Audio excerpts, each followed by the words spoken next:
Silicon city ಬೆಂಗಳೂರಿನಲ್ಲಿ ವೃದ್ಧೆಗೆ ಅಪ್ರಾಪ್ತ ಒಬ್ಬ ಬೈಕ್ನಲ್ಲಿ ಡಿಕ್ಕಿ ಹೊಡೆದು ಎಸ್ಕೇಪ್ ಆದಂತಹ ಘಟನೆ ನಡೆದಿದೆ. ಯಾರೀತ ಏನು ಅಂಥೇಳಿ ಪೊಲೀಸರು ಕೂಡ ತನಿಖೆಯನ್ನು ನಡೆಸೋದಕ್ಕೆ ಮುಂದಾಗಿದ್ದಾರೆ. ಬೈಕ್ ಡಿಕ್ಕಿ ಹೊಡೆದಂತಹ ಪರಿಣಾಮ ವೃದ್ಧೆಗೆ ಗಂಭೀರವಾಗಿ ಗಾಯವಾಗಿದೆ. ನಂದಿನಿ ಲೇಔಟ್ನ ಕ್ಲಬ್ ಬಳಿ ನಡೆದಿರುವಂತಹ ಘಟನೆ ಇದು. CCTVಯಲ್ಲಿ ಬೈಕ್ ಡಿಕ್ಕಿ ಹೊಡೆದಿರುವಂತಹ ದೃಶ್ಯ ಸೆರೆ ಸಿಕ್ಕಿದೆ. ರಸ್ತೆಯಲ್ಲಿ ನಡೆದು ಬರ್ತಿರ್ತಾರೆ ವೃದ್ಧೆ, ಏಕಾಏಕಿಯಾಗಿ ಬೈಕ್ ಡಿಕ್ಕಿ ಹೊಡೆದಿದೆ. ಗಾಯಗೊಂಡಂತಹ ವೃದ್ಧೆಯನ್ನು ಖಾಸಗಿ ಆಸ್ಪತ್ರೆಗೆ ದಾಖಲಿಸಲಾಗಿದೆ. ಚಿಕಿತ್ಸೆಯನ್ನು ಕೂಡ ಮುಂದುವರಿಸಲಾಗಿದೆ. ಬೈಕ್ ಓಡಿಸ್ತಾ ಇದ್ದವನು ಅಪ್ರಾಪ್ತ ಅನ್ನೋದು ಗೊತ್ತಾಗ್ತಾ ಇದೆ. ಅಂದರೆ ಇನ್ನೂ 18 ವರ್ಷ ಆತನಿಗೆ ತುಂಬಿರಲಿಲ್ಲ. ಆತನ ಕೈ ಗಾಡಿ ಕೊಟ್ಟಿದ್ರಂತೆ. ಆತ ಗುದ್ದುದ, ಅಲ್ಲಿಂದ ಹೋದ. ನೋಡಿ, ವೃದ್ಧೆ ಗಾಯಗೊಂಡರು, ಆಸ್ಪತ್ರೆ ಪಾಲಾದರು. ಈ ಮಕ್ಕಳ ಕೈಯಲ್ಲೆಲ್ಲ ಗಾಡಿ ಕೊಡುವಂತಹ ಪೇರೆಂಟ್ಸ್ಗಳಿಗೆ ಮೊದಲು ಬುದ್ಧಿ ಹೇಳುವಂತಹ ಕೆಲಸ ಆಗಬೇಕು.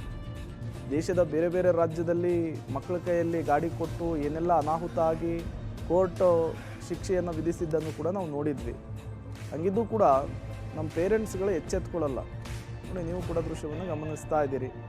ಅತಿ ವೇಗದಲ್ಲಿದ್ದಾರೆ, ತಲೆಗೆ ಹೆಲ್ಮೆಟ್ ಹಾಕಿಲ್ಲ, ಇಬ್ಬರಿದ್ದಾರೆ. ಅದರಲ್ಲಿ ಬೈಕ್ ಓಡಿಸಿದವನು ಅಪ್ರಾಪ್ತ ಅನ್ನೋದು ಗೊತ್ತಾಗ್ತಾ ಇದೆ. ಬಿಸಿ ರಕ್ತ ಖಾಲಿ ರೋಡು ಅಂತ ಹೊಡೆದ. ಪಾಪ ವೃದ್ಧೆ ಗುತ್ಕೊಂಡು ಹೋದ. ವೃದ್ಧೆ ಪರಿಸ್ಥಿತಿಯನ್ನು ನೀವು ಗಮನಿಸ್ತಾ ಇದ್ದೀರಿ. ಆಸ್ಪತ್ರೆಯಲ್ಲಿ ಚಿಕಿತ್ಸೆ ಪಡೀತಾ ಇದ್ದಾರೆ. ವೃದ್ಧೆಗೆ ಅಪ್ರಾಪ್ತ ಬೈಕ್ನಲ್ಲಿ ಡಿಕ್ಕಿ ಹೊಡೆದು ಅಲ್ಲಿಂದ ಎಸ್ಕೇಪ್ ಆಗೋದಕ್ಕೆ ಯತ್ನಿಸಿದಂತಹ ಘಟನೆ ಬೆಂಗಳೂರಿನಲ್ಲಿ ನಡೆದಿದೆ. ಅದರ ಡೀಟೇಲ್ಸನ್ನು ನಿಮ್ಗೆ ಕೊಡ್ತಾ ಇದ್ವಿ.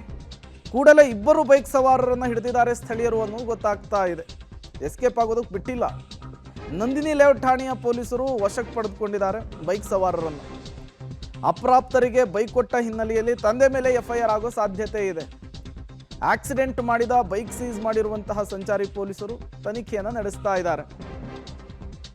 ಅಲ್ಲೆಲ್ಲೋ ಆಗಿತ್ತಲ್ಲ, ಆಕ್ಸಿಡೆಂಟ್ ಮಾಡಿದ್ದಕ್ಕೆ ಒಂದು ಪೇಜು ಪ್ರಬಂಧ ಬರೆಸಿ ವಾಪಸ್ ಕಳಿಸಿದ್ದು. ಆ ಥರ ಏನಾದರೂ ಆಗುತ್ತಾ ಅನ್ನೋದನ್ನು ಕಾದು ನೋಡಬೇಕಿದೆ. ನೋಡಿ, ಇಬ್ಬರು ಹೆಲ್ಮೆಟ್ ಹಾಕ್ಕೊಂಡಿದ್ದಾರೆ, ದ್ವಿಚಕ್ರ ವಾಹನವನ್ನು ಓಡಿಸ್ತಾ ಇದ್ದಾರೆ. ಬಂದು ಗುದ್ದಿದಂತಹ ಪರಿಣಾಮ ಈಗ ವೃದ್ಧೆ ಆಸ್ಪತ್ರೆ ಪಾಲಾಗಿದ್ದಾರೆ. ಸಹಜವಾಗಿ ಪೇರೆಂಟ್ಸ್ ಮೇಲೇ FIR ದಾಖಲಾಗುವಂಥದ್ದು. ಅಪ್ರಾಪ್ತ ಮಕ್ಕಳ ಕೈಯಲ್ಲಿ ಬೈಕನ್ನು ಕೊಡುವಂತಹದ್ದು ಕೂಡ ತಪ್ಪು. ಅದು ಗೊತ್ತಿದ್ದು ಕೂಡ ಬೈಕ್ ಕೊಟ್ಟು ಈ ರೀತಿ ಅನಾಹುತಗಳಾಗುತ್ತೆ. ಮೊದಲು DL ಇರಲ್ಲ, ಬೈಕ್ ಹೆಂಗೆ ಓಡಿಸ್ಬೇಕು ಅನ್ನೋದು ಗೊತ್ತಿರಲ್ಲ, ಟ್ರಾಫಿಕ್ ರೂಲ್ಸ್ ಬಗ್ಗೆ ಜ್ಞಾನ ಇರಲ್ಲ. ಅಪ್ಪ ಮಲಗಿರ್ತಾರೆ, ಕೀ ತಗೊಂಡು ಬರ್ತಾರೆ. ಈ ರೀತಿಯ ಎಡವಟ್ಟುಗಳನ್ನು ಮಾಡಿ ಪೊಲೀಸರ ಕೈಯಲ್ಲಿ ತಗಲಾಕೊಂಡಿದ್ದಾರೆ.